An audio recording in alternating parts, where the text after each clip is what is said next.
Clip number 637۔ اس clip میں آپ قرآن پاک کی سورہ حجر کی آیت نمبر 24 سے 26 تک کی تلاوت، ترجمہ اور تفسیر قرآن صراط الجنان سماعت فرمائیں گے۔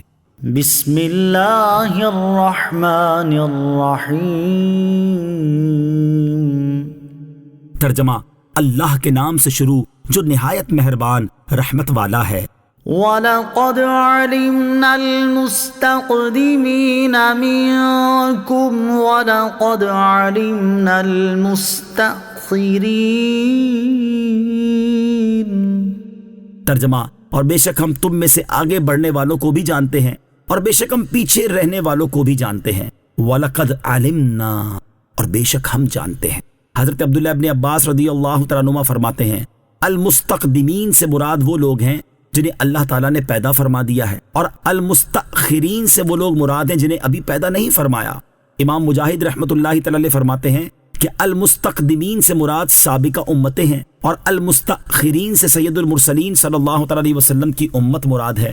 حسن رحمۃ اللہ تعالیٰ علیہ فرماتے ہیں، المستقدمین سے وہ لوگ مراد ہیں جو نیکی اور بھلائی کے کاموں میں سبقت کرنے والے ہیں، اور المستأخرین سے وہ لوگ مراد ہیں جو ان کاموں میں سستی کی وجہ سے پیچھے رہ جانے والے ہیں۔ حضرت عبداللہ ابن عباس رضی اللہ تعالیٰ عنہما سے ایک روایت ہے کہ المستقدمین سے وہ لوگ مراد ہیں جو صف اول میں نماز کی فضیلت حاصل کرنے کے لیے آگے بڑھنے والے ہیں، اور المستأخرین سے وہ لوگ مراد ہیں جو عذر کی وجہ سے پیچھے رہ جانے والے ہیں۔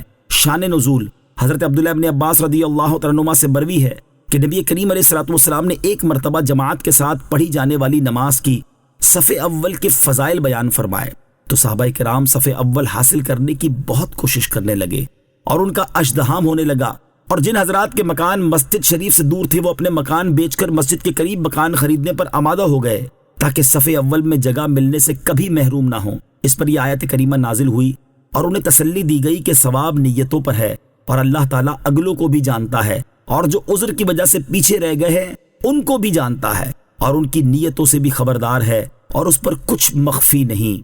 پہلی صف میں نماز پڑھنے کے فضائل۔ اس آیت کے شان نزول سے ایک بات یہ معلوم ہوئی کہ صحابہ کرام رضی اللہ تعالیٰ عنہم اللہ تعالیٰ کی عبادت کا اتنا جذبہ اور شوق رکھتے تھے کہ پہلی صف کی فضیلت حاصل کرنے کی خاطر اپنے مکانات تک بیچنے پر آمادہ ہو گئے۔ دوسری بات یہ معلوم ہوئی کہ جماعت کے ساتھ پڑھی جانے والی نماز کی پہلی صف کی بہت فضیلت ہے۔ ترغیب کے لیے ہم یہاں پہلی صف میں نماز پڑھنے کے فضائل پر مشتمل 4 احادیث ذکر کرتے ہیں۔ نمبر 1 بخاری شریف کی حدیث ہے، حضرت ابو ہریرہ رضی اللہ تعالیٰ عنہ سے روایت ہے، رسول اللہ صلی اللہ تعالیٰ علیہ وسلم نے ارشاد فرمایا، اگر لوگوں کو معلوم ہو جائے کہ اذان دینے اور پہلی صف میں بیٹھنے کا کتنا اجر ہے اور انہیں قرعہ اندازی کرنے کے سوا ان کاموں کا موقع نہ ملے تو وہ ضرور قرعہ اندازی کریں گے۔ نمبر 2 ابو داؤد شریف کی حدیث، حضرت ابی بن کعب رضی اللہ تعالیٰ عنہ سے روایت ہے، نبی اکرم علیہ الصلوۃ والسلام نے ارشاد فرمایا، بے شک پہلی صف فرشتوں کی صف کی مثل ہے، اور اگر تم جانتے کہ اس کی فضیلت کیا ہے تو اس کی طرف سبقت کرتے۔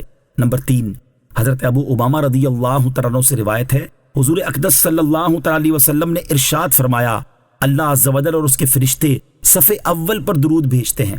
لوگوں نے عرض کی، اور دوسری صف پر ارشاد فرمایا، اللہ عز و جل اور اس کے فرشتے صف اول پر درود بھیجتے ہیں۔ لوگوں نے عرض کی، اور دوسری پر ارشاد فرمایا، اور دوسری پر بھی۔ نمبر 4 حضرت عائشہ صدیقہ رضی اللہ تعالیٰ عنہا سے روایت ہے، رسول اکرم علیہ الصلوۃ والسلام نے ارشاد فرمایا، ہمیشہ صف اول سے لوگ پیچھے ہوتے رہیں گے یہاں تک کہ اللہ تعالیٰ انہیں اپنی رحمت سے مؤخر کر کے نار میں ڈال دے گا۔